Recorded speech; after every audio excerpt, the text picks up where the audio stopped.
And one area that I find that's kind of common is that I get some air bubbles right here in the corner of this fog light. And there's a couple of things that we can do. We can either fill it up with filler, or we can just cut it back and make the radius a little bit bigger. Okay, I found a little socket that fits in there. It's going to work good as a filler. Plus, it lets you know what your car would look like if you had a machine gun sticking out of your fog light hole. And then I'll just fill that area in with filler. You don't want to leave any more material than you have to, because remember, you're going to have to sand all that off.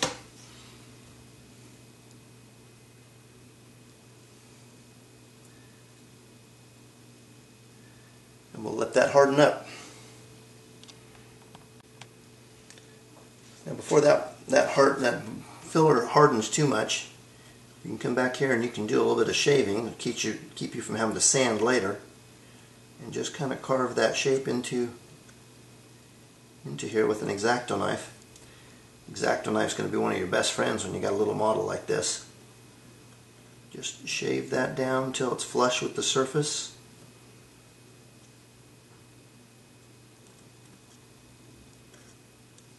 Hopefully we'll be able to get a good surface in there.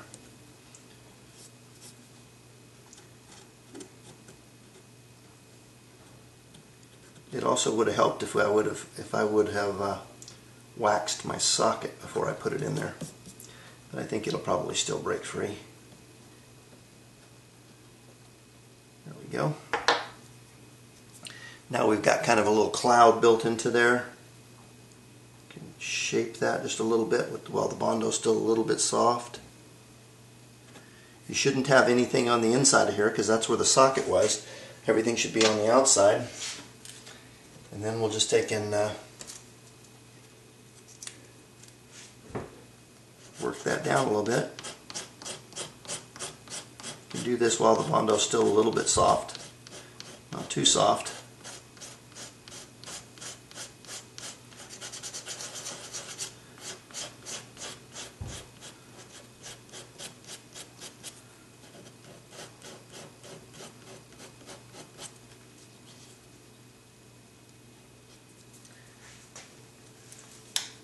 Now we can get in there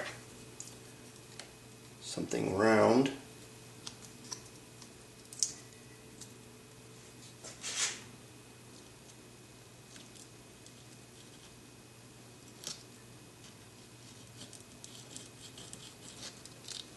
Sand that a little bit.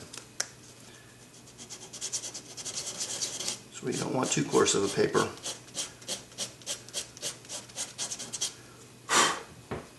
That will give us our hole back that we wanted. Okay, now that everything's been sanded and fixed that we want to fix, we'll blow it off again and then we'll primer it up.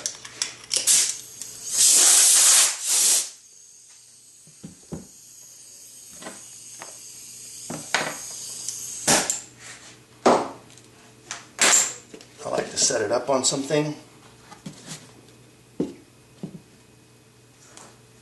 Zoom this back.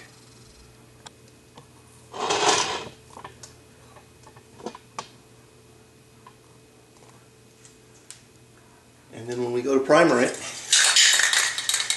we want to put a thin coat on here first. Well, first of all, we've got debris that's left down in these corners, and we want to get that out of there. It's just sanding debris that was stuck into the primer. I want to make sure that we get that all out of there. As a matter of fact, I'm going to get in there with the sponge a little bit more, because we don't want the paint to lift down, especially down in those corners.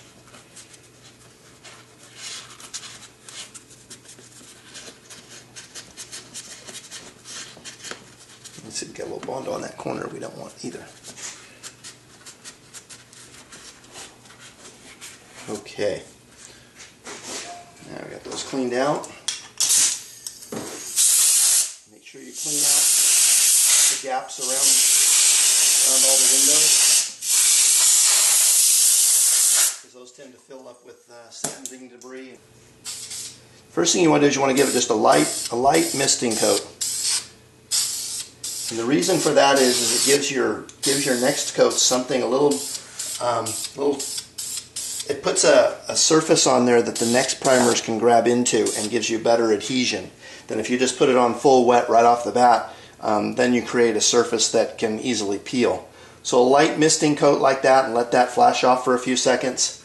And then I come back and I try to put a nice smooth coat on here.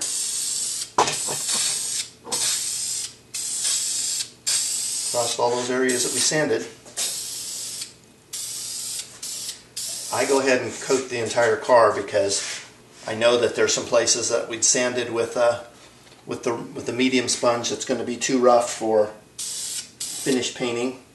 Be sure to put a good coat over those areas that we did body work over, just a smooth coat over the areas that we didn't. Let's see, we've got some kind of a blemish right here we're going to have to sand out. Looks like something that came off the table. Nice smooth coat back here because we know we have quite a bit of body work there. Nice smooth coat across the back. Underneath. I have to get that.